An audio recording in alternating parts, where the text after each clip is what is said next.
Welcome to another episode of I Own a Business, where we focus on helping practice owners grow the practice of their dreams. I'm your host, Dr. Steve Vargo, and you've probably seen or potentially heard my next guest, Dr. Jennifer Stewart. Dr. Stewart is an optometrist, an internationally recognized speaker, writer, consultant, entrepreneur, and most importantly, an avid Disney fan, which is where we're going to focus our discussion today. She lives her life by the quote, "If you can dream it, you can do it." So welcome, Jennifer. Great to see you. Great to see you too. And in honor of our podcast, I didn't know if it was video or not, but I have my Disney mug, which says "Make your own magic." So I had to run down and make a cup of tea in my Disney mug for this podcast. So if you're listening on audio, your job now is to visualize Jennifer holding a mug, a Disney mug.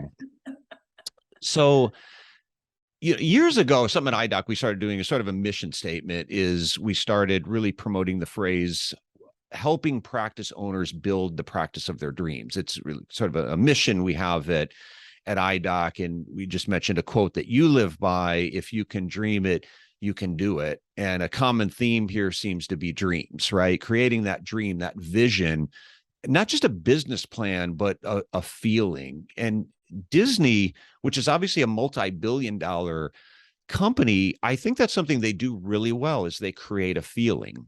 So before we get into the business side, because that's what I want to spend some time talking about, how you've taken what you've learned and experienced through Disney and applied to your practice, applied to your professional life. Before we get into that, I'm just curious, what is your feeling driving onto Disney property? You park your car, or you take one of those little shuttle buses there, you get out and you walk into the park.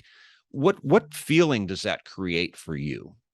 This is a common theme question in my home because my husband just doesn't get it. So I think, there's people who love Disney and there's people who try to understand why some of us love it so much. I've been going since I was a kid. I think that's kind of the general theme that most of us have. But I really started going more in my adult life, during after college and optometry school, and more recently, with my kids and for meetings. For me, I just love that when I walk through that gate, I know that kind of the outside world disappears. And even more so now, I think that's such an important way to have a break from reality. I know that when I walk through the main gate, that I know the sounds, the smells, the feel, everything is going to support this feeling of being not in reality, which they do so well. And for me, it's the attention to detail. I mean, I love the rides. I love, everything, I love the characters. I've always just been so impressed by the way that everything that you do, see, smell, touch, experience supports that. And it really is magical the way they create this fantasy world. So I realize within your answer, you've partly answered my next question, but I'll ask you to expand on a little bit. So that was maybe the personal reaction, the personal feeling that you experienced walking in. But I don't think as a business owner, as a practice owner, an entrepreneur, you can walk away from that experience without taking some ideas with you that you could implement in your own practice. You experience that and you say, wow, how could I replicate that? What could I replicate that? So from more of a business or practice owner standpoint, what attracted you? We'll get into the strategies maybe you've used it in a minute, but maybe just expand on that a little bit. What attracted you to the Disney brand from maybe wearing that hat of a business owner? I really love the consistency. I know that when I go, no matter when it is, who I'm with, whether I'm with my family, whether I sneak in solo when I'm attending a meeting and go by myself, I know that I'm going to have the same experience. And I know consistently that the cast members are going to be friendly, they're going to be helpful. I just feel this consistent level of excellence, and that people are looking to help and to help me.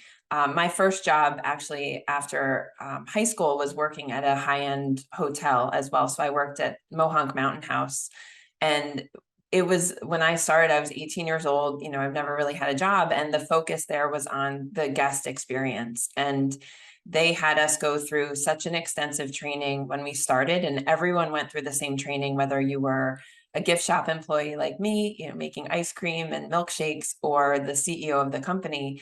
We all went through the same training, and the training was focused on putting the guests first. And I really feel, that I think inspired me and really helped me understand and see Disney a little bit differently than just a theme park, vacation, but to really see how that is done. And I was fascinated by it when I worked at the hotel. We were taught never to point.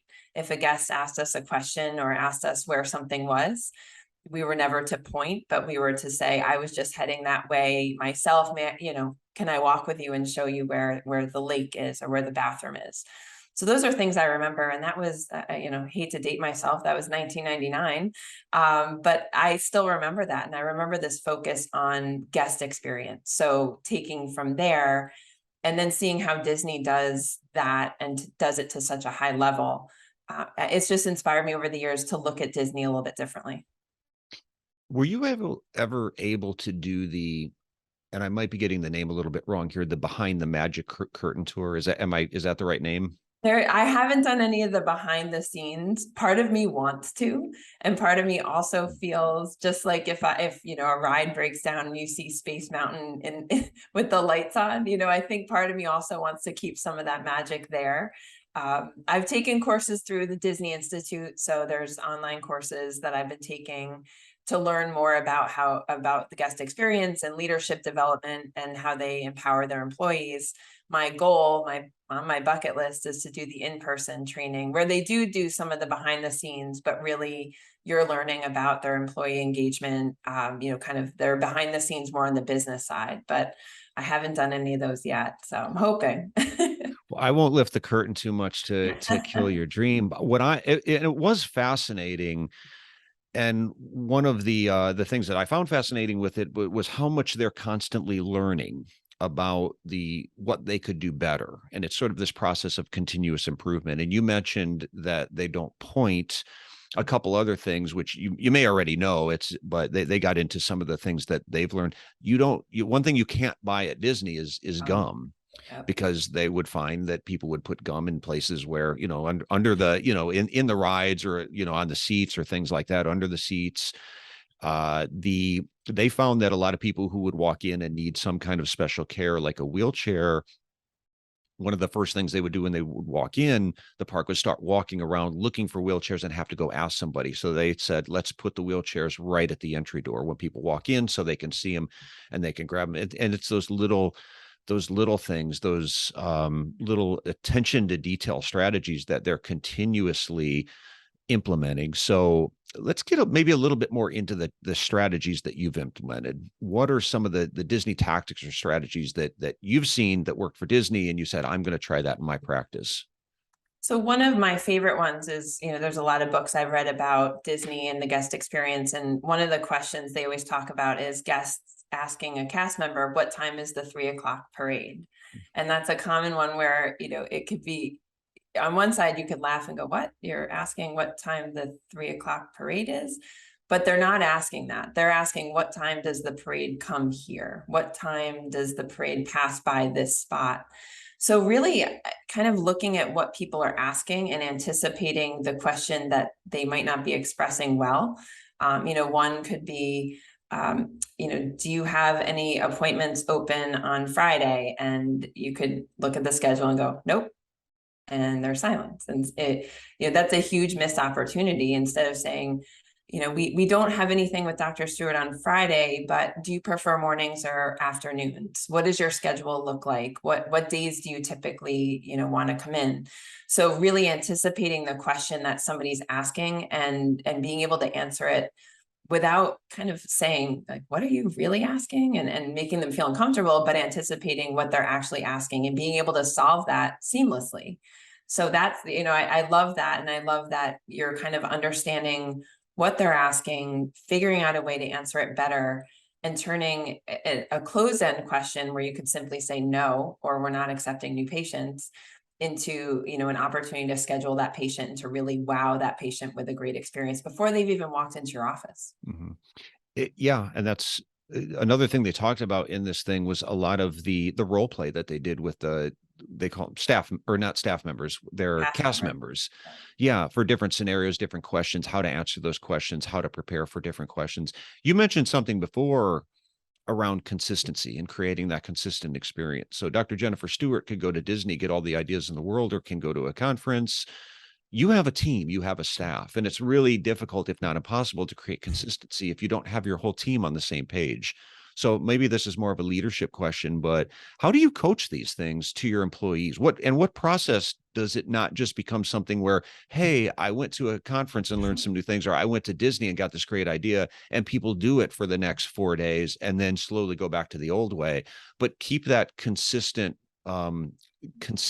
in place for the long haul? I'm a big fan of scripting, and Disney does it very well, but I'll say the caveat is that not making it sound scripted. And you have somebody standing at the entrance for Splash Mountain or It's a Small World, and they're saying the same thing over and over and over and over.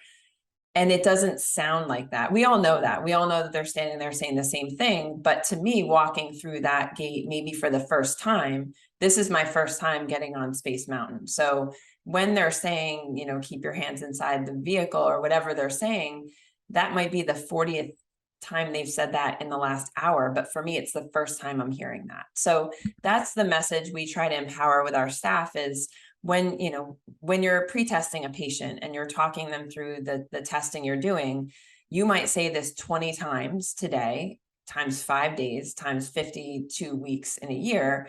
But for that patient, this is the first time they're hearing it. So really making sure that we're using kind of good descriptions, making it sound exciting. It don't come across fake or false. We don't want the patient to feel, that it's not true and it's not authentic, but really have a way of describing what you're doing and making it consistent. In the exam room, it's the same thing. We do the same thing over and over and over. But really being efficient and effective with the dialogue you're using. And that might involve scripting. It might involve having 2 team members work together to really talk about how they're going to describe, autorefraction. And they might do it differently, but making sure it's consistent so that I know whenever I have a patient come in and Sally's pre-testing them, I know consistently that patient's getting the same experience versus, it's kind of a crapshoot. Are they gonna, what are they gonna say? Are they just gonna say, sit here, forehead here? And, maybe it's sonometry and they get a big puff of air and the patient wasn't expecting it. But how can we describe that consistently? Even if it's the same and that patient hears it again in a year, they're not going to remember that, but they're going to anticipate, oh yeah, I remember doing some of these things, but they're going to talk me through it and it's going to be okay. So I'm a huge fan of making sure that the team understands the why behind what we're doing and understands how to communicate that to the patient. And it doesn't have to take 15 minutes, but thinking about, each person at Disney, when they're greeting you to go on a ride or when you're exiting the ride, what they're saying it over and over and over again, but they make it feel like for you, it's the first time they've said it. And I think it's something they do really well in that, in with that as well, is helping people stay on when they're on stage. So I had a doctor once, he said every time a new patient walks in the door, and it had nothing to do with Disney, but he says the way we approach it is when a new patient walks in the door, everybody knows they're on stage. So, and again, I don't want to tip, too much from what we learned in the tour we went on, but it's called Behind the Magic Curtain, where they sort of give you the business side of what they do, but you do walk through the backstage area where the cast is. And they said, you'll notice they're just hanging out. Nobody's running up to you with an ice cream cone. They're talking on their cell phones. There's an old story once, it was probably back from the 70s or 80s, but this guy wrote this article about how when he went backstage once at Disney, one of the first things he saw was Cinderella sitting down smoking a cigarette, arguing with her boyfriend on the phone. But it gave him respect for what they do when they're on stage, because these are real people who need downtime.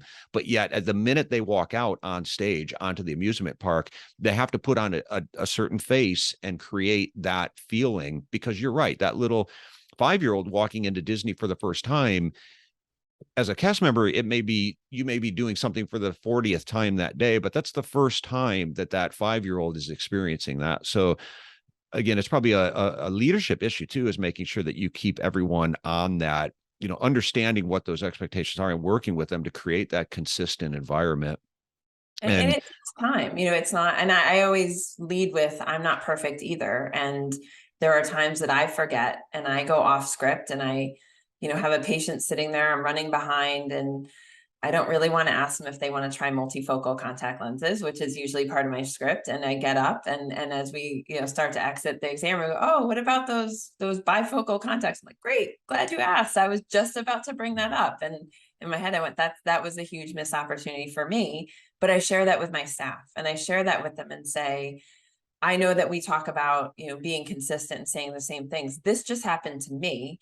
And it was embarrassing for me because I had to really quickly think on my feet and backpedal and make it look like I meant to do all of this, but it was me being not as consistent as I'd like to be. And I learned from that and said, okay, the next patient that walks in, I'm going to go back to my routine and make sure that I give them the full experience and my full time, even if I'm running behind. And so I share with them my misses, I share with them my mistakes, and it's a great learning opportunity. I'm not perfect either, but we kind of revisit it often just to make sure that not just when a new staff member starts, but I try and listen when I'm walking by when they're pre-testing, or just hear what a patient says, or what questions a patient might have when they're doing pre-testing or in the exam room, because that's another missed opportunity that we could have added that in our script. But I love the on stage too. I love talking about that. one of the questions I asked when I was there to the tour guide was, how do you create this culture where people always seem happy? And she said, her answer was, well, we hire happy people. And there's certainly something to be said for that. But at the same time, she acknowledged that we don't expect them to be, they're also human beings, and we don't expect them to be happy all the time. That's why we create a model where people have downtime. We can't expect them to be out there for 8 hours, constantly smiling, happy, dealing with everything they need to delivering at that level, but we do strive for consistency. So we know when to give them breaks, how to give them breaks, what to allow for that allows them to be a certain way on stage when they are on stage. We talk about that with staff. I talk about that. I'm an extrovert. I'm a naturally extroverted person who loves being around people. But I tell them when I walk in the door of the office, I'm on stage. We're all on stage. And whatever happens in our lives, in our personal lives, in our family, what we're thinking about, that has to be put aside. Yeah, it's coming up from the tunnels of Disney and walking onto Main Street. It has to be put aside for the time, because we are on stage when we're in our practice. We are, taking care of our guests. And, I've talked about my pause before I walk into the exam room. Every time I walk into an exam room, I stop.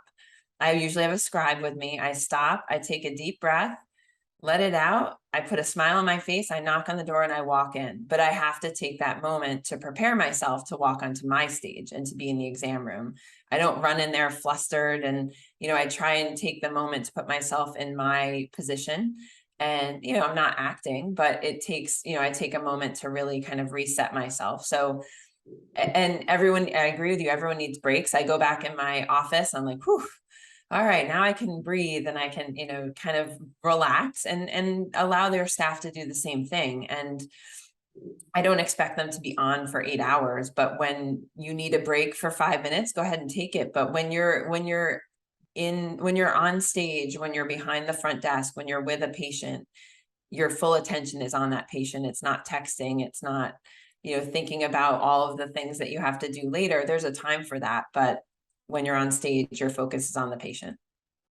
And to anyone listening to this who is in a leadership role, we've talked about consistency in the experience you deliver, but I think there's a lot of consistency that needs to be delivered to from a leadership perspective, and not just, again, having a conversation with the staff and expecting that to stick, but continuously reinforcing the kind of culture you want to build. One of my favorite quotes, and I can't remember who said it, but it goes, when you're tired of hearing yourself say it, that's when people are starting to hear it. So from a culture standpoint, obviously this is something that's been a big part. It's affected you personally. It's bled into your culture. So maybe it was an easy implementation for you in terms of just something that you truly believe in. But I'm curious, what impact would you say this has had on your office culture? I think it makes it easier because you know what expectations there are. And I'm a huge fan of processes and making sure that there's a plan. So when we bring a new staff member on, it makes it easier to train them because this is our culture. This is how we deliver care. And here's the process we have. So it makes it easy to bring a team member on because you already have these processes in place. You know, we have our scripts for everything we do. There's a script that goes behind it. But my goal again is make it yours. But you don't have to reinvent the wheel every time you bring a staff member on. I think they also see me as human. You know, I think of myself as the leader, but I'm also human, and they see me, you know, have to maybe take a minute pause before I go into that next exam room because I'm dreading, you know, what's next, or I'm feeling overwhelmed, or I just came out of an exam room with, you know, a patient who was angry or upset, or I had to deliver bad news. But they see me take that moment to pause, regroup, and get a hold of everything, and then put that smile on my face. And I think making sure that they see me do it is important, instead of saying, you know, when you answer the phone, put a smile on your face. And they're like, awesome, Dr. Stewart, when you walk away, I'm not going to do that. So, you know, I think as a leader, I try and lead by example, and they know where it comes from. They've heard me talk about this. They know my love of Disney, and they know that you know, I say, it's not just that I love going to Disney World, but I love the feeling and the consistency of that experience. So how can we do that here? And, you know, we can't obviously build a theme park. That would be very cool. But, you know, what lessons can we learn? And it makes your job easier. I think it just makes them have good expectations. They're never wondering what they're supposed to do or what they're supposed to say. They don't wonder how I'm gonna, you know, I'm not a loose cannon. So they know I'm pretty consistent, and they know what I want, and they know why I want that. And I don't come back from a meeting with a new idea that's gonna, you know, we're gonna do this. I know we said we're gonna do this, but we're gonna do it completely different. And then I go to another meeting and come back with a whole nother, you know, idea. It's the culture, but it's so rooted in how I believe um, that we should run a practice or run a business, but it's authentic too. So they know it's not something I read in a book and decided that it sounded cool. Yeah, and I think it's creating that wow experience on a consistent basis. So a book I'm reading actually was talking about Disney. Ironically, I just read this yesterday, where the as a father who he had grown up loving Disney, similar to you. He was just fascinated with the whole experience. He got there and couldn't wait to take his kids. So when they got there, they wanted to watch the parade, and his two young kids, he went at the last minute. His kids were kind of screaming, and his wife said, "Go get some ice cream." And so he ran to get some ice cream, comes back, he fought his way through the crowd, hands his kids the ice cream, and one of them, she goes to eat the ice cream, and the ice cream falls on the ground, and she starts crying right before the parade is about to come through. And so he's thinking, well, their experience is ruined. They're not going to have the experience I had. And a cast member saw what was going on and came right up and said, "Can I get you another one?" And it was just it fixed the whole situation right there on the spot. So I think it's those little moments you don't forget that can be replicated in a practice. So I think it's good with any company to find those companies you look at. How can I emulate this? What ideas can I take? So I appreciate you so much sharing this. I know, you know, it's a I know it's a place that's brought you a lot of personal joy. And also, I thought you'd have a lot of interesting things to say regarding what you've implemented into your practice, and you did not disappoint. So thank you. Thank you. It was So, my pleasure. where can people find out more about you? If they're on social media, or they read articles, or are paying attention at all, they've probably seen you or read something by you, or heard you speak somewhere. But for anyone else interested, where would they find out or learn more about you? Everywhere. No, just kidding. I'm on LinkedIn, so I welcome, you know, I love connecting with people on LinkedIn. I love to share articles that I've either written or read that I love. And I'm on Instagram. I started a strategic advisory and consulting company called OD Perspectives. So you can find me there with a blog with all of my articles. And actually, my favorite article that I've written, which was about implementing theme park magic into your practice, is pinned to the top. Perfect. So if you see somebody at Disney World who looks like Jennifer Stewart, it's probably Jennifer Stewart. So Yes, with my ears, and if I'm alone, that's okay. I love going solo. When I'm there for a meeting, I can sneak away for a few minutes with my ears and ride all the rides to my heart's content. Have at it. That actually sounds fun. That sounds like a lot of fun. So, well, thanks again. Thanks so much for sharing with us. And if you would like more info about iDoc and how we work with ODs to help grow their practice, you can find out more at idoc.net. Thanks, Jennifer. And thanks to everyone for listening. Thank you.